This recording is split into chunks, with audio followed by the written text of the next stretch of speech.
السلام عليكم يا استاذ ايمن. انا هقدم لكم دلوقتي طريقة عمل الحفر على الاستانلس والمعادن وعمل الضروع وعمل شيت التيمبو. ودي طريقة سهلة ممكن نستخدمها، وتبقى بطريقة مبسطة جدا لأي حد عايز يبدأ يحفر على المعادن عامة يعني. طريقة ممكن الكل يقدر يستعملها، والخامات كلها في المتناول وأي حد ممكن عايز يشتغل فيها، واحنا تحت أمره. وبنشكر الأستاذ أيمن وبنشكركم جميعا إن شاء الله. دي الشبلونة. طبعا انا ما غسلتهاش لسه، بس ده التصميم اللي موجود. ده حرير 120. انا صورت بحرير 120، اني كنت مصور برضو نفس القصة على نفس الشغل، كنت بطبع عليه اقلام، اللي هي الاقلام بتاعتي دي. ده كان التصوير بتاعي. دي الشبلونة حرير 120 دي. اما الاستانلس موجود ده اهو. ده كده، ده الاستانلس اللي انا شغال عليه. السمك بتاعه 2 ملي بس. ده الاستانلس، عشان طبعا الفلاش مخلي الاستانلس ايه يعني، في مشكلة شوية. طبعا تم تنظيفها بالكامل بعد ما بخلص، عشان خاطر ثبات الحبر ما يثبتش عليه. ده حرير 120، ودي الشبلونة اللي انا اشتغلت عليها، وده التصميم اللي انا عملته على نفس الشبلونة. وحرير 120 وحساس 22، يعني سهلة للجميع، وحرير عادي جدا، والشغل اهو تمام. نفس التصميم بينطبع، وبعد كده يتعمل عليها ان شاء الله عادي، ويبقى تصميم بسيط في المتناول. واي تصميم مهما كانت دقته، اكيد الشبلونة هتطلعه بيتعمل له فصل الوان، او بيتعمل له على كلكة ممتازة. واي تصميم مهما كانت دقته وعايز تحفرها عليه، سهل جدا انك تعملها بالتصوير. تصور وبعد كده تطبع باي حبر، اذا كان 67 او 47، وتسيبه ينشف، وبعد كده تبدأ في عملية الحفر. هي دي المادة يا استاذ ايمن. دي المادة حجر صلب ممكن يتكسر عادي، يعني ممكن اهو، ممكن بصباعي اكسره ويتفرول.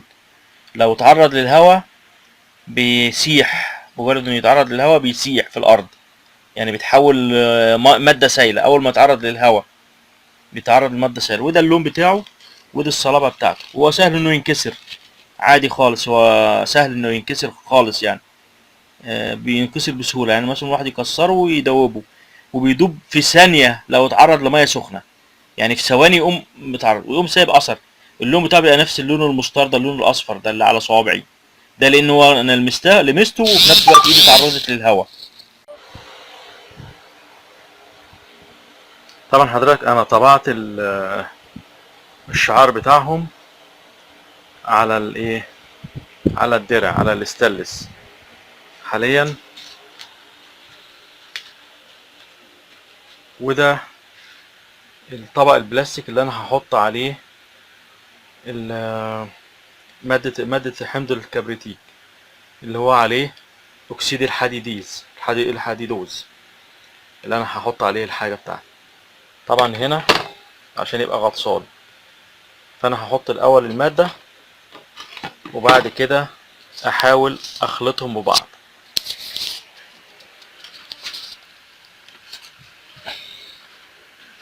دي المادة اللي هي موجودة، دي المادة اللي هي موجودة. انا طبعا عامل التركيبة كلها ومخلصها على الشغل على طول.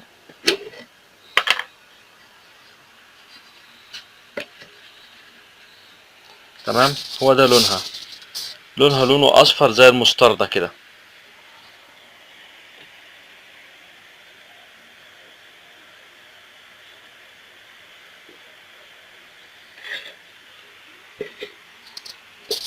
تمام.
طبعا حضرتك انا انتهيت من المادة الكيماوية وشلتها، فمتبقى عندي الدرع مطبوع عليه بس الرسمة او اللوجو بتاعهم اللي انا خدته سلك سكرين. فانا هاخده اغسله تحت بمية، وبعد كده ازيل المادة اللي هو الحبر بتاعنا اللي هو مطبوع عليه، وابعت لحضرتك صور وفيديو بعد ما اخلص الايه مسألة التنظيف والتلميع بتاعه. تمام.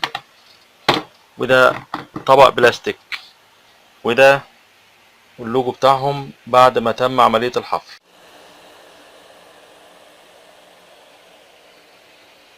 ده الشكل النهائي يا استاذ ايمن. كده خلاص نزلته، بس هو ناقص له بس شوية ايه تلميع مش اكتر يعني. وشكرا.